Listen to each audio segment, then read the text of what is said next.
Page 32, Scottish Bagpipes. 6/8 time, we're studying 6/8 time signature, so you're going to see a lot of eighth notes going on. One sharp in the key signature, we're in the key of G major. Make sure you can do the G major scale. I have the video on it, you've heard this lecture before, just go do it. Let's take this one hand at a time and make sure we understand, because it's got a number of, we got endings in here and it's got some pedaling. I'll talk about the pedaling a little later. Right hand first, we have a pickup beat. We're coming in on beat 6. That means there should be another measure somewhere with 5 counts in it. If you look around, there isn't. So in my opinion, that's an error. The last measure at the bottom, that should only be 5 counts total. It's got an eighth note too much in it. I could adjust it. Let's not get, as far as playing it goes, it doesn't affect it. We're just going to come in on beat 6. So right hand, you're here. If you look at the first few notes here, the right hand, here and here, we're in this position. They put the counting in between the lines to help you out. Don't let it confuse you. The finger numbers are above the staff. So it's here. So it's 6. 6, 1, 2, 3, 4, 5, 6. 1, 2. Remember, quarter notes, 2 counts now. Now in the last measure, you're coming down here. So we're kind of coming back and forth here.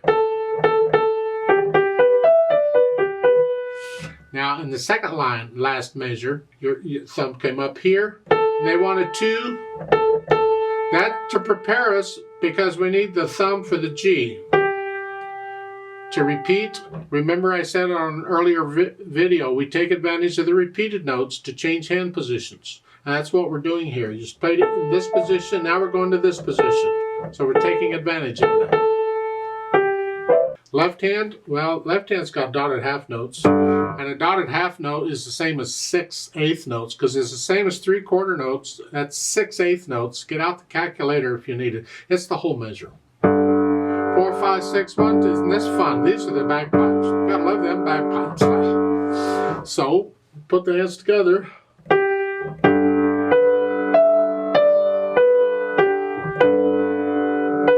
4, 5, 6, 1, 2. Get the idea?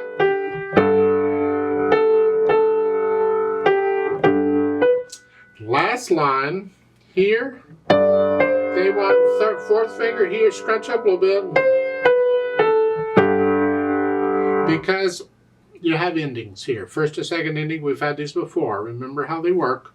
The first time you play it, you do the first ending. And at the end of the first ending here, there's a repeat sign that sends you back to the reverse repeat sign.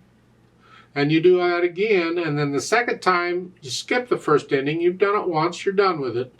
You go to the second ending, which is the last line. And an ending can be any number of measures long. It doesn't matter. It's not important how many measures long it is. You just have an ending. When you are doing it the second time, in the second line, second line, you're here. Then you go to the last line for the second ending. Here, your fourth finger. They want fourth finger again. There's other fingerings we could use. This is fine.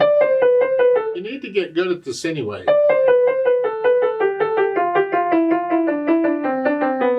Should do it in both hands. Do this.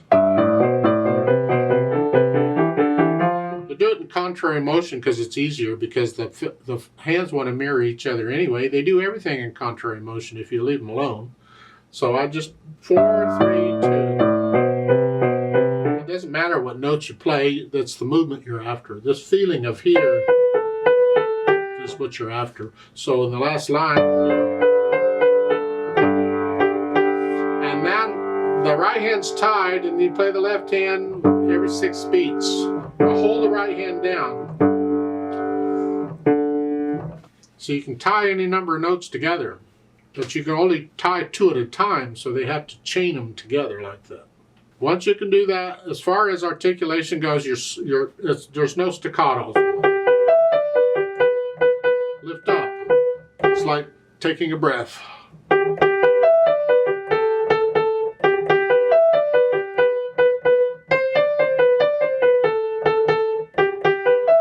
just take a breath. And the left hand, connect it as best you can, all the way through. Dynamics will play to the right hand, which is MF or mezzo forte or sort of loud, or well, not loud, but sort of. It's the melody. This mess, keep it soft. It's going to be irritating enough. Just keep it soft.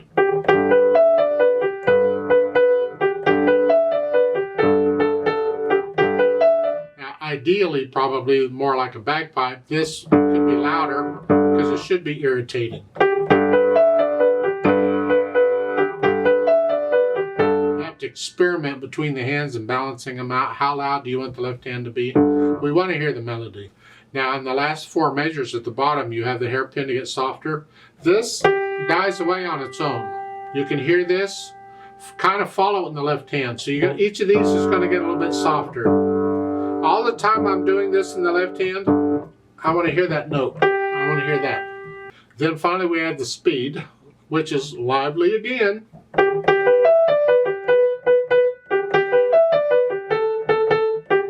A lot of times in 6/8 time, you'll feel it in 2. 1, 2, 1, 2, 1, 2, 3, 4, 5, 6. 1, 2, 3, 4, 5, 6. 1, 2, 3, and that's really what it is. A lot of marches are written in 6/8 time.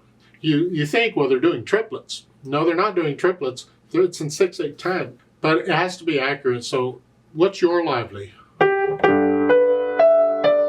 If that's just your lively, close enough. That's fine. Now, I don't know how much you're struggling to get this. I don't know how much.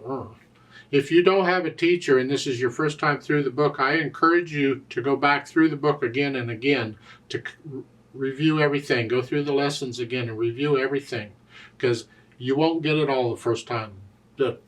Unless you have photographic memory, a few people do. You'll forget things and you'll miss things. So do it again. However, if you're getting it pretty well and you want a challenge, I'll challenge you a little more.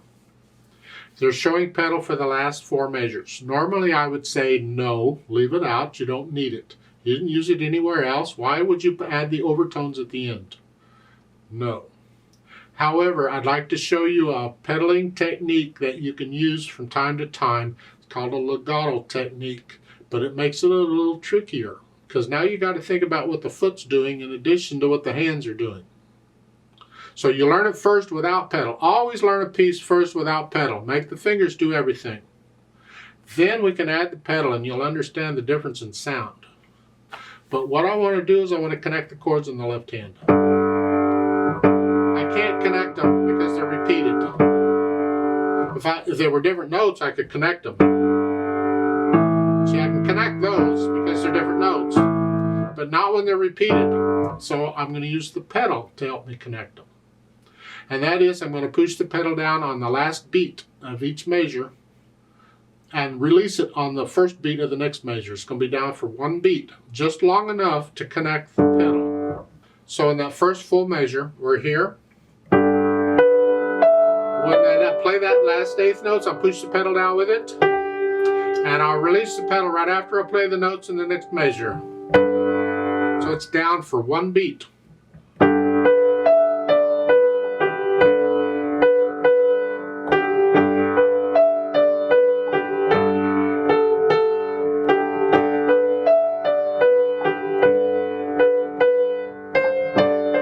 That way it connects the left hand. Now if you do that, then you can go ahead and pedal.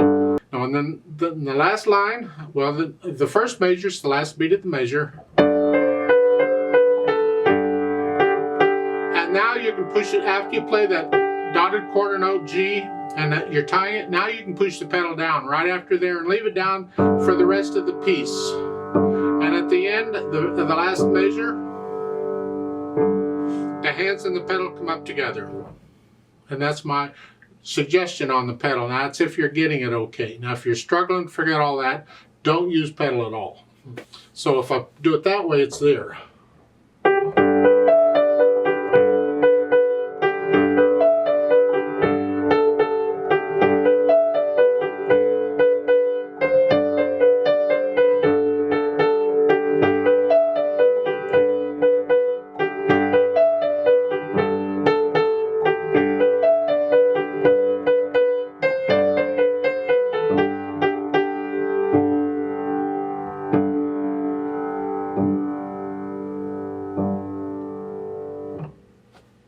I'd like to play it with you very slowly to double check the notes and the rhythms. I'll go ahead and pedal it like I suggested so you can see it a little better. We're going to go really slow here. So I'll give us 5 counts because we come in on beat 6. 1, 2, 3, 4, go.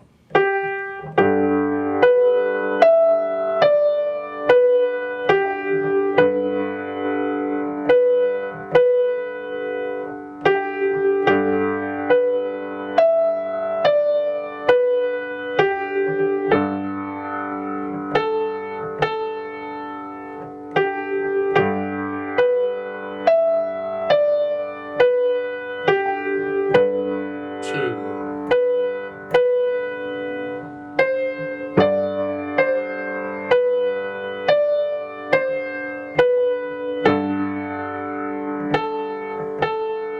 Repeat.